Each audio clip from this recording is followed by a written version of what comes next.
Inversores. La actualidad de los mercados en tiempo real.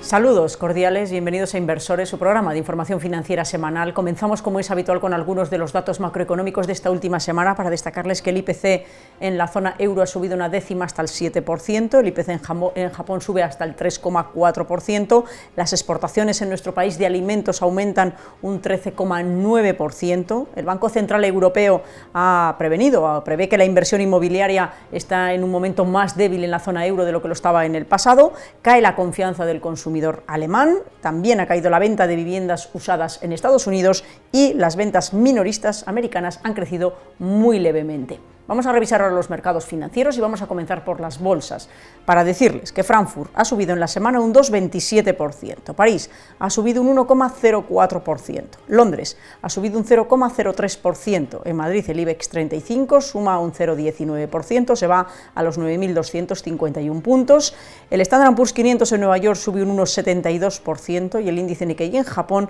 sube un 4,83%.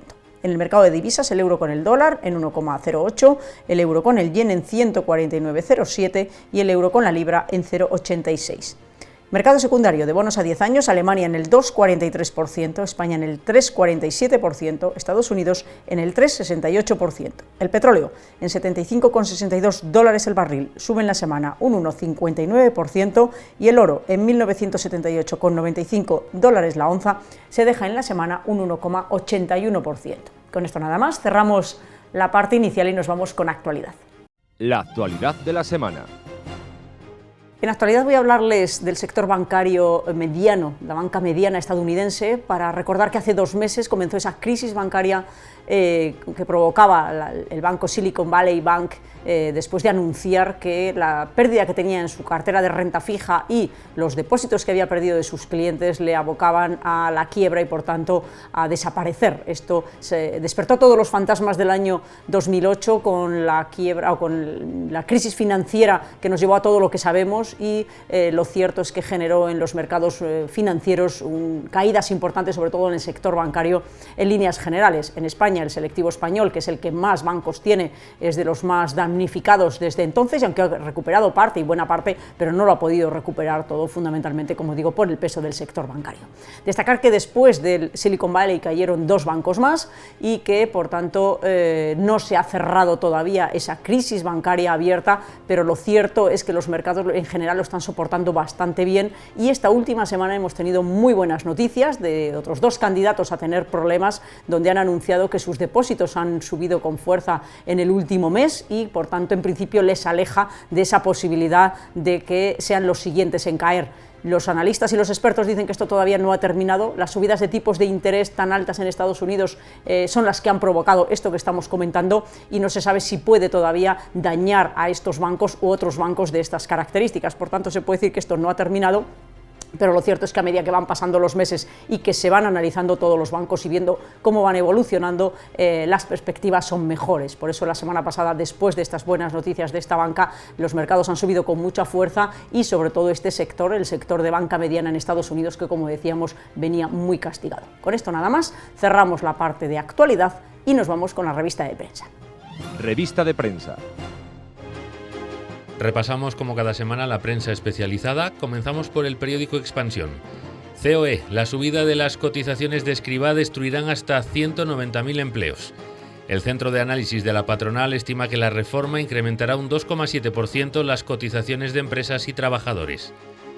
Periódico 5 Días. Rusia acepta renovar el acuerdo para permitir las exportaciones de cereales de Ucrania.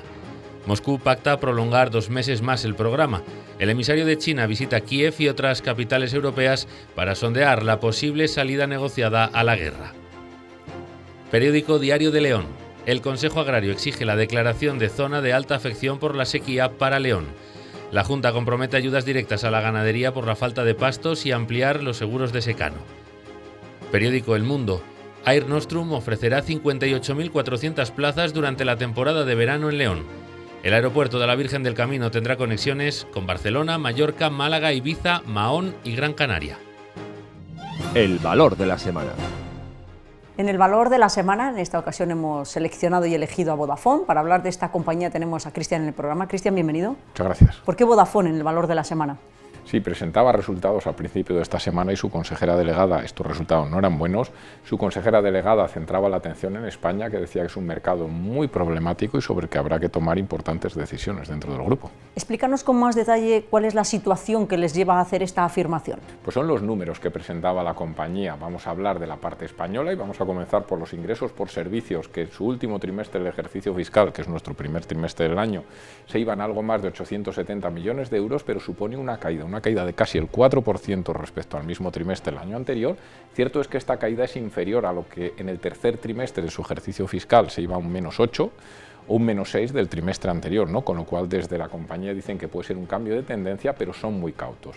Si hablamos del acumulado total del ejercicio 1 de abril del 22 contra 30 de marzo del 23, su ejercicio fiscal completo, los ingresos alcanzaban más de 3.500 millones de euros, pero también supone una caída del 5,4% debido, según la compañía, a la fuerte competencia en el segmento de bajo coste y a la caída del volumen de clientes. En los ingresos totales, donde incluimos también pues, la venta de dispositivos móviles e ingresos adicionales, estamos hablando que en el conjunto del año casi se va a los 4.000 millones, pero la caída supone el 6,5%. Son números decrecientes, pero a pesar de todo, España sigue suponiendo aproximadamente el 9% del total del grupo. Preocupante es la caída de base de clientes, tanto en móvil, como en fijo, como en fibra, como en televisión, en todas las áreas de negocio, y esto le deja en una situación pues, ciertamente complicada. ¿Cuál va a ser el plan de acción que van a poner en marcha? Pues tienen que reestructurar la compañía y el plan de acción se va a centrar, según su consejera delegada, en la simplicidad y la fiabilidad. Es decir, quieren hacer una compañía mucho más cercana al cliente que resuelva los problemas de telecomunicaciones que pueda tener el cliente. Hablan, en primer lugar, pues de generar ingresos y reducir costes, lógicamente, a nivel del grupo.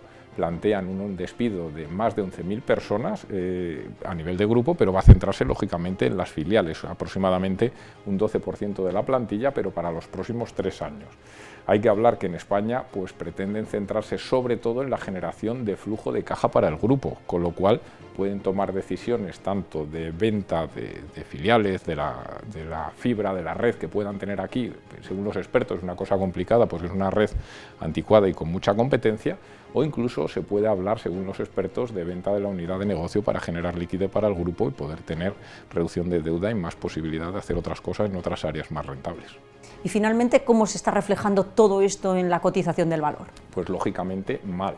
Se presentaban a principio de semana estos resultados, caía de una forma importante en la sesión del martes, más de un 7% la compañía, y es un problema que preocupa mucho al grupo, la evolución de la acción, dado que desde los máximos que tocaba en más de 100 peniques en julio del año pasado, la acción hasta ahora ha caído más de un 27%, pero es que hay que hablar que en los últimos 5 años el valor se ha dejado más de un 55%. Como vemos, son números muy flojos, muy preocupantes, y veremos qué depara el futuro con los analistas muy cautos.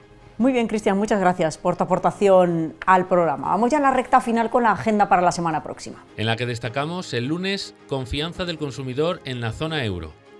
El martes, actividad manufacturera en la zona euro. El miércoles, ventas de viviendas nuevas en Estados Unidos, confianza empresarial en Alemania. El jueves, Producto Interior Bruto en Alemania y Estados Unidos.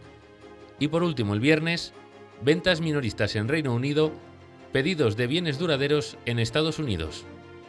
Con esto no nos queda más que despedir el programa, agradeciéndoles la atención que nos prestan y recordándoles que pueden seguirnos cada día en nuestro portal digital de información financiera www.elinversorinquieto.es. Gracias por su atención y hasta la semana próxima.